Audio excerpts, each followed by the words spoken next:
The Michael Jackson saga is keeping the courts busy, and we've got a Jackson insider right here to talk about it. So a court-ordered investigation is now underway into the well-being of Michael's 15-year-old daughter, Paris, after she apparently tried to kill herself. And as if that wasn't dramatic enough, there, of course, is that multi-million-dollar Michael Jackson wrongful death trial that's going on right now.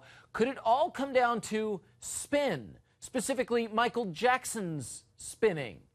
And we'll talk about that in a second. Michael Jackson's former attorney, Tom Mesereau, with us tonight. He's joining us from San Francisco. Always great having you here, Tom. Thank you, AJ. Appreciate it. It's my pleasure. Let's start with Paris. Really a tough situation here. After her suicide attempt, some people were saying, maybe Paris would be better off with her mom, Debbie Rowe, who she apparently has gotten closer to, as opposed to her current guardians, which are, of course, Michael's mother, Catherine, and Michael's adult nephew, TJ. Tom, you knew Michael really well. What would he think of all of this talk of Paris living with Debbie Rowe? Well, that's a very interesting question. I replaced former attorneys Garagos and Braffman in his criminal case 9 months before the trial started. And during those 9 months, as well as the 5.5 months of trial, I spent considerable time at Neverland observing Michael with his children. He was very protective. I mean, they were the light of his life. He wanted to shield them from conflict, from controversy. He wanted them to study great books of literature. He had private tutoring. He wanted them to be close to nature and animals. He wanted them to understand the world, but he shielded them from conflict and controversy. When he passed away, everything went topsy-turvy. They suddenly ended up in the media. They ended up in the middle of family politics. There's got to be some jealousy over their inheritance. Things got very complicated and very different.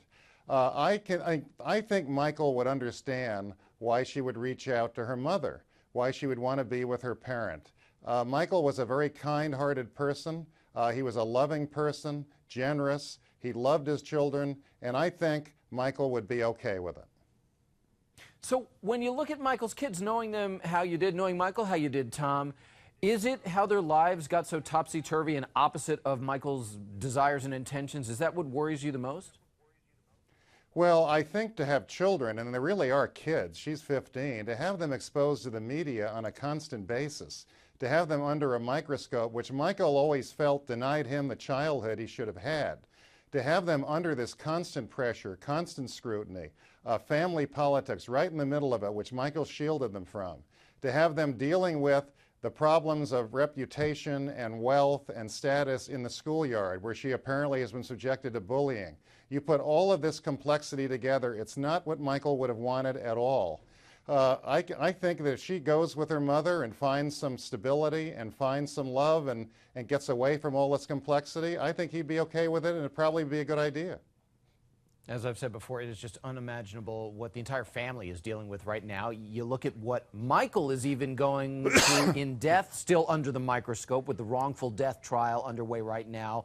Michael Jackson's family suing concert promoter AEG Live, claiming that they are partially responsible for Michael's death. Now, Tom, you've been quoted as saying the suit has merit. Why exactly do you say that?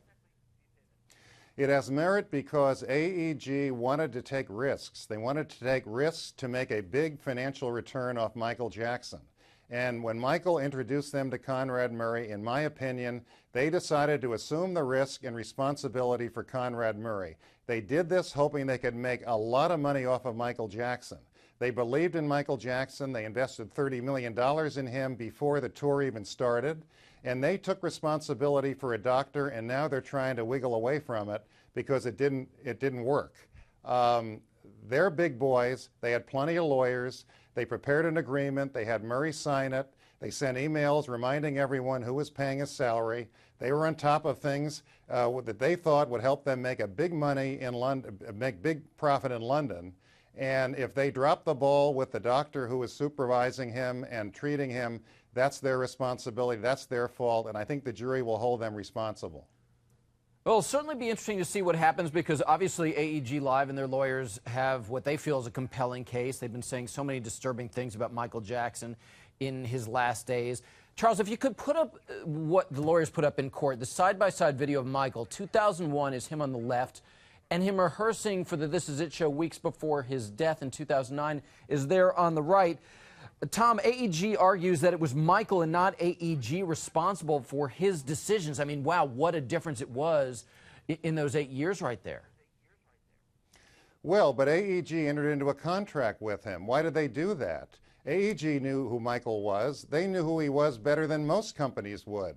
Their co-CEO had been his tour manager in the 90s. They knew all about Michael Jackson. They knew about his enormous talent, his enormous marketability. They knew he was the most famous celebrity in the world. They knew he was the greatest dancer, choreographer, singer in the world. They wanted to make a big buck. If he had some problems with prescription drugs or his health, they knew about it, and they should have acted responsibly, and they didn't.